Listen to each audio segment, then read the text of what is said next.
here's what most people get wrong. They think respect is about dominance, about being the loudest voice in the room, or about having the most expensive watch.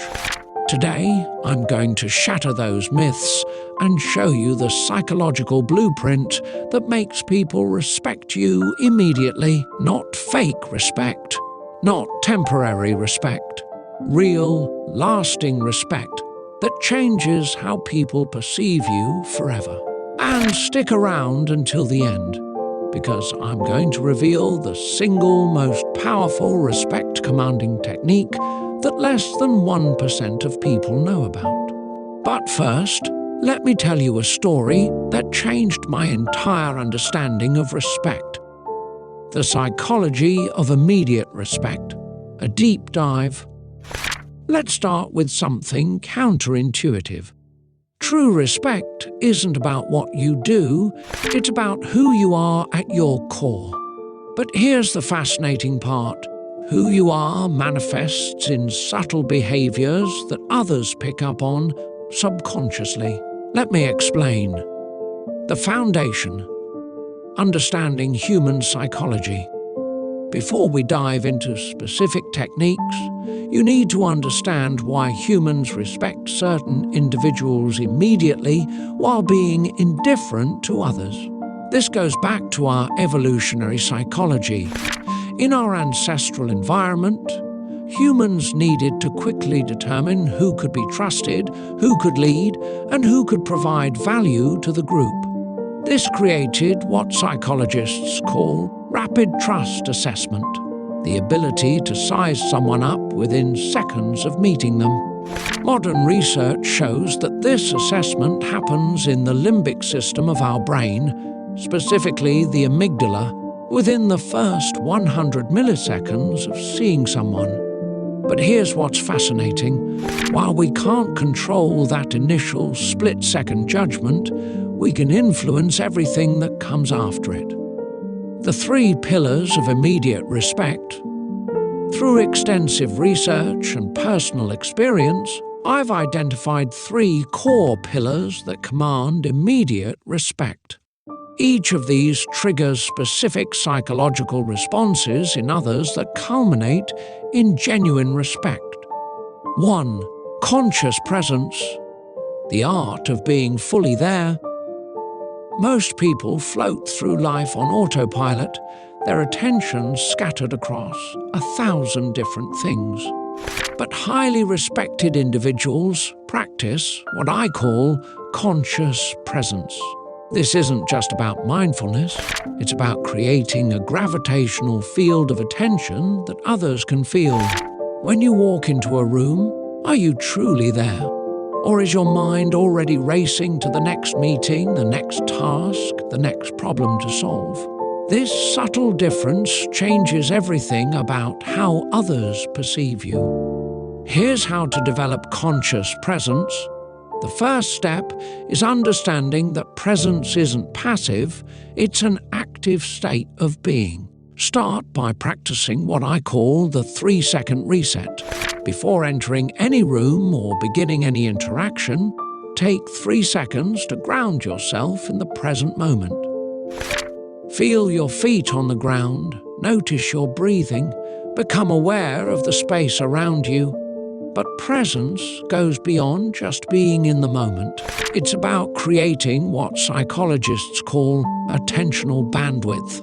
This means having enough mental space to truly observe and respond to others. When you're not mentally cluttered, you can pick up on subtle social cues that others miss. Here's a practical exercise. The next time you're in a conversation, practice what I call 360-degree awareness. While maintaining eye contact, expand your awareness to include the person's body language, their tone of voice, the emotional undertone of their words, the broader social context, and your own physical presence. This level of presence creates what sociologists call social gravity. People naturally begin to orient themselves around you because they sense you're fully there. 2. Authentic competence. the power of earned confidence. The second pillar builds on the first, but takes it in a crucial new direction. Authentic competence is not about being the best at everything. It's about having deep expertise in specific areas while being honest about your limitations. This is where most advice about commanding respect goes wrong. They tell you to fake it till you make it. But here's what the research actually shows. People can subconsciously detect inauthentic confidence with remarkable accuracy. The human brain has evolved over millions of years to detect deception. You can't fool it with surface-level tricks.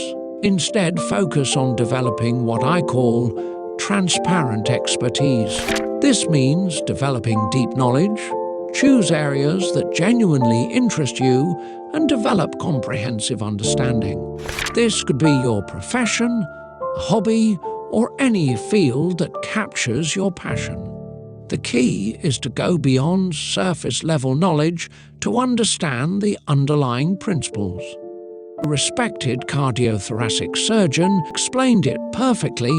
I don't just know how to perform the procedures, I understand why each step works, what could go wrong, and how to handle complications. That deep understanding gives me a confidence that no amount of surface knowledge could provide. Being open about limitations. This is counterintuitive, but admitting what you don't know actually increases respect. It shows security in your identity and validates your claims about what you do know. Here's a practical framework for developing authentic competence. The Knowledge Matrix. 1. Core expertise. Areas where you have deep, comprehensive understanding. 2. Working knowledge. Topics you understand well enough to engage meaningfully. 3. Learning edges. Areas where you're actively developing knowledge. 4. Acknowledged gaps. Topics where you openly admit limited understanding. When you organize your knowledge this way, something fascinating happens. People respect you more for being clear about what you don't know than they would if you pretended to know everything. 3. Ethical backbone. The foundation of lasting respect. The third pillar is what transforms immediate respect into lasting respect. This is about having clear principles and standing by them, even when it's costly. Research in organizational psychology shows that ethical consistency is the single biggest predictor of long-term respect in professional environments. But here's the key. Your principles need to be both clear and nuanced. Developing your ethical framework, start by identifying your core values. But don't just list generic terms like honesty or integrity. Instead, develop what I call principle statements that address nuanced situations. Example of a principle statement. I believe in honesty, but I also believe in kindness. When these values conflict, I choose the path that causes least harm while maintaining trust. This level of ethical clarity does something powerful. It creates what psychologists call predictable reliability. People know where you stand, and this certainty breeds respect. The hidden power of ethical decisions.